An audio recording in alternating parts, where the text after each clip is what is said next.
ఒకసారి విజయనగర సామ్రాజ్యంలో విచిత్రమైన సమస్య వచ్చి పడింది. ఆ నగరంలో ఎలుకల బాధ ఎక్కువైపోయింది.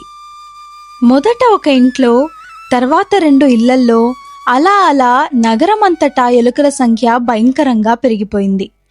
అవి రాత్రి పగలు తేడా లేకుండా ఇళ్లల్లోకి చొరబడి ఆహార పదార్థాలను నాశనం చేసేవి. ఇక ప్రజలందరూ విసుగు చెంది శ్రీకృష్ణదేవరాయల వద్దకు వెళ్లి వారి బాధ విన్నవించుకున్నారు. మహారాజా, మమ్మల్ని రక్షించండి.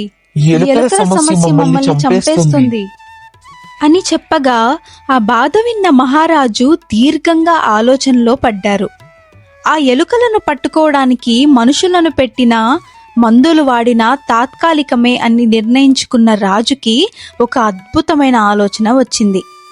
వెంటనే రాజుగారు ఆస్థానంలోని మంత్రులను అధికారులను పిలిచారు. ప్రజల బాధను చూస్తూ ఊరుకోలేము. ఈ ఎలుకల బెడదకు శాశ్వత పరిష్కారం కావాలి. రేపటి నుంచి నగరంలోని ప్రతి ఇంట్లో ఒక్కో పిల్లిని పెంచాలి. పిల్లులను ఉచితంగా పంపిణీ చేయండి అని రాజు చెప్పగా మంత్రులందరూ ఆశ్చర్యపోయారు. క్షమించాలి ప్రభు, పిల్లులను పెంచమంటే పెంచుతారు, కానీ వాటికి ఆహారం ఎలా మహారాజా? మంచి ప్రశ్న మంత్రి గారు. మేము దానికి కూడా ఒక పరిష్కారం ఆలోచించాము. పిల్లులకు సరిగ్గా పాలు పోసి వాటిని శక్తివంతంగా పెంచడం కోసం ప్రతి ఒక్క ఇంటికి ఒక్కో పాల ఆవును కూడా ఉచితంగా ఇవ్వండి. పిల్లులను ఉత్తమంగా పెంచిన వారికి బహుమతులుంటాయి, కానీ ఆజ్ఞను ఉల్లంఘించిన వారికి మాత్రం శిక్ష తప్పదు అని రాజు సమాధానమిచ్చారు.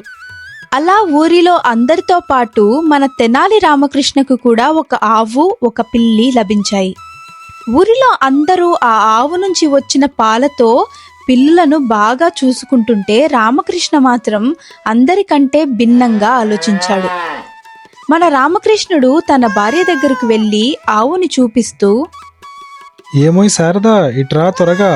చూసావు, మహారాజు గారు ఆవునిచ్చారు, అలానే ఒక పిల్లిని కూడా ఇచ్చారు. ఇటు చూడు, ఈ ఆవు వలన మనకు పాలుకు, పెరుగుకు, నెయ్యికి, వెన్నకి ఎలాంటి కొరత లేదు. మన ఇంటిల్లపాదికి అవన్నీ సరిపోతాయి. ఆ పిల్లికి మాత్రం ఏం పెట్టకోయ్ సుమి అని అన్నాడు. ఆ మాటలు విని ఆశ్చర్యపోయిన శారద, అదేంటండి అలా అంటున్నారు? రాజుగారు మనకి ఆ ఆవును పిల్లిని పోషించడానికే కదా ఇచ్చారు. పాలు దానికి పోయకపోతే అది బక్కచిక్కిపోతుంది. అలా జరిగితే మనకి శిక్ష పడదా అని అడగడంతో రామకృష్ణుడు నవ్వి, అయ్యో పిచ్చి శారద, ఇలా రా కూర్చో. ఎలుకల బాధ పోవాలంటే పిల్లి కేవలం ఆరోగ్యంగా ఉంటే చాలదు, దానికి ఆకలి కూడా ఉండాలి. బాగా తిని బలిసిన పిల్లి ఎలుకను పట్టుకోవడానికి ఏం ప్రయత్నిస్తుంది? తిని నిద్రపోతుంది. కానీ అదే పిల్లి ఆకలితో ఉంటే దాని ప్రాణం కోసమైనా పోరాడుతుంది అని సమాధానమిచ్చాడు. ఆ రోజు నుంచి రామకృష్ణుడు ఆ పిల్లికి పాలు పోయడం పూర్తిగా మానేశాడు. అలా కొద్ది రోజుల్లోనే ఆ పిల్లి బక్కచిక్కిపోయింది. పాపం పిల్లికి ఆకలి ఎక్కువైపోవడంతో బ్రతకడానికి ఏదో ఒకటి తినక తప్పదు కాబట్టి ఆ ఆకలే దాన్ని అద్భుతమైన వేటగాడిలా మార్చింది. అది రాత్రంతా మేలుకొని రామకృష్ణుడి ఇంట్లోని ఎలుకలే కాకుండా చుట్టుపక్కల ఇళ్లల్లోని ఎలుకలు కూడా వేటాడి తినడం మొదలుపెట్టింది. ఇది ఇలా చేయడంతో చుట్టుపక్కల వారు ఆ పిల్లిని చాలా మెచ్చుకునేవారు. ఆ ప్రాంతంలో ఎలుకల బాధ పూర్తిగా తీరిపోయింది. అలా ఆ పిల్లికి తినడానికి ఎలుకలు లేకపోవడంతో తిండి దొరకడం కష్టమైపోయింది. దాని కారణంగా అది మళ్లీ నీరసించిపోసాగింది. కొన్ని రోజులకు రాజుగారు ఊరిలోని వారందరూ తమ తమ పిల్లులను తీసుకుని 1 వారంలో ఆస్థానానికి రావాలని దండోర వేయించారు. ఈ ప్రకటన విన్న రామకృష్ణుడి గుండె జల్లుమంది. రామకృష్ణుడు తనలో తాను ఇలా అనుకున్నాడు, అయ్యయ్యో భగవంతుడా, నేనేమో ఈ ఆవు పాలు మొత్తం తాగేసి ఈ పిల్లిని ఎముకల గూడులా తయారు చేశాను. ఇప్పుడేమో దీనిని రాజుగారు ఆస్థానానికి తీసుకురమ్మంటున్నారు. ఈ పరిస్థితిలో దీనిని నేను అక్కడికి తీసుకెళ్లానంటే రాజుగారు నన్ను ఖచ్చితంగా శిక్షిస్తారు. ఈ గండం నుంచి బయటపడేది ఎలారా దేవుడా?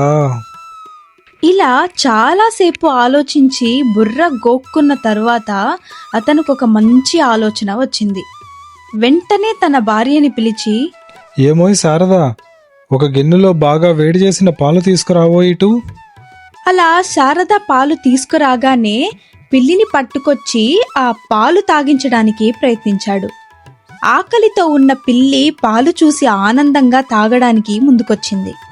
కానీ పాలు మరీ వేడిగా ఉండటంతో పిల్లి మూతి కాలిపోయింది. అది పెద్దగా అరుస్తూ పాల గిన్నె దగ్గర నుంచి పారిపోయింది. రామకృష్ణుడు మళ్ళీ దాన్ని పట్టుకొచ్చి పాలు తాగించడానికి ప్రయత్నించాడు. కానీ ఆ పిల్లి పాలను చూసి భయపడి వెనక్కి పరిగెట్టింది. అది అప్పట్నుంచి పాలను చూస్తేనే వణికిపోయేది. అలా ఆఖరికి రాజు ఇచ్చిన గడువు పూర్తయిపోయింది. ఊరిలో వారందరూ తమ తమ పిల్లులను తీసుకొని సభకు వచ్చారు. అందరి పిల్లలు కడుపు నిండా పాలు తాగి బొద్దుగా బలిసున్నాయి. అవి అడుగు తీసి అడుగు పెట్టాలంటేనే ఇబ్బంది పడుతున్నాయి. అదే సమయంలో రామకృష్ణుడు తన పిల్లిని తీసుకొని నిలబడ్డాడు. అదేమో కుంగి కృశించి రేపో మాపో చనిపోయేలా ఉంది. ఆ పిల్లిని చూడగానే రాజుగారికి కోపం వచ్చింది. రామా, నీ పిల్లి ఇంత బలహీన పడిపోవడానికి కారణం ఏంటి? మేము ఇచ్చిన ఆవు పాలని దీనికి పోయలేదా? అయ్యో మహాప్రభు, క్షమించాలి. ఈ పిల్లిని పెంచడంలో నేను పడిన తిప్పలు అన్నీ ఇన్ని కావు. ఈ పిల్లికి అసలు పాలంటేనే పట్టదు. ఈ పిల్లి పాలును చూస్తే భయపడి పారిపోతుంది. దీని దృష్టి ఎప్పుడూ ఎలకల మీదే ఉంటుంది. అదేంటి రామా, పాలు తాగని పిల్లి ఉంటుందా? మీరు చెప్పేది నాకు నమ్మశక్యంగా లేదు. మహాప్రభు, మీరు నన్ను పూర్తిగా నమ్మచ్చు.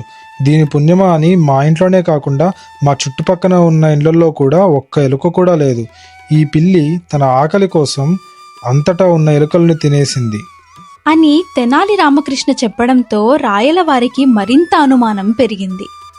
ఆయన వెంటనే ఒక బటిడుతో ఒక గిన్నెలో పాలు తెప్పించారు. రామకృష్ణ పిల్లి ముందు ఆ పాల గిన్నెను పెట్టగానే ఆ పిల్లి పాలని చూసి వేడి గుర్తొచ్చి భయంతో పారిపోయింది. అది చూసి సభలో ఉన్న వారందరూ ఆశ్చర్యపోయారు. రాయల వారికి మరింత అనుమానం కలిగి ఆ పిల్లిని దగ్గరకు తీసుకొని గమనించగా దాని మూతికి కాలిన మచ్చలు కనిపించాయి. దాంతో కోపం వచ్చిన రాజు, రామా, చాలు మీ చమత్కారం. మీరు పిల్లి పాలు తాగకుండా ఏదో చేసినట్లు స్పష్టంగా తెలుస్తుంది. మీరు నిజం చెప్తే క్షమించి విడిచిపెడతాను, లేకుంటే కఠిన శిక్ష విధిస్తాను. మహారాజా, క్షమించండి. నిజం ఒప్పుకుంటాను. నేను ఈ పిల్లికి వేడి పాలు తాగిచ్చి పాలకు దూరం చేసింది నిజమే. మీరు మాకు పిల్లిని ఇచ్చింది ఎలుకల బాధ పోగొట్టడానికే కదా మహారాజా. నా పిల్లిలాగా ఇక్కడున్న పిల్లుల్లో ఏదైనా వేటాడగలదా? వేటాడి ఒక్క ఎలుకనైనా చంపగలదా? కడుపు నిండా తిని బలిసిన పిల్లి ఎక్కడైనా వేటగాడిలాగా వేటాడుతుందా మహారాజా? నేను నా పిల్లిని ఆకలితో ఉంచడం ద్వారానే అది ఒక గొప్ప వేటగాడిలాగా మారింది. నేను మీ ఆజ్ఞలోని ఉద్దేశాన్ని పాటించాను మహారాజా. రామకృష్ణుడి మాటలు విని ఆలోచించిన మహారాజు, రామా, నిన్ను మెచ్చుకోకుండా ఉండలేము. నువ్వు పిల్లిని సరిగ్గా పెంచకపోయినా దాని చేత నీ పూర్తి పనిని చేయించుకున్నావు. మీ తెలివికి, సమయస్ఫూర్తికి, చమత్కారానికి మీకు ఈ 10,000 వరహాలు బహుమతిగా ఇస్తున్నాను. స్వీకరించండి. అలా ఆ సభలో ఉన్న వారందరూ తెనాలి తెలివిని మెచ్చుకున్నారు. ఈ వీడియో చూస్తున్న మీరందరికీ ధన్యవాదాలు. మీకు ఈ వీడియో కనుక నచ్చితే లైక్ చేయండి, షేర్ చేయండి, సబ్స్క్రైబ్ చేసుకోండి, గంట మర్చిపోకండి. అలా కొట్టారంటే మా వీడియోలన్నీ మీకు వెంటనే వచ్చి చేరుతాయి. ఇంకొక వీడియోతో నేను మా మహారాజు మళ్ళీ కలుస్తాము.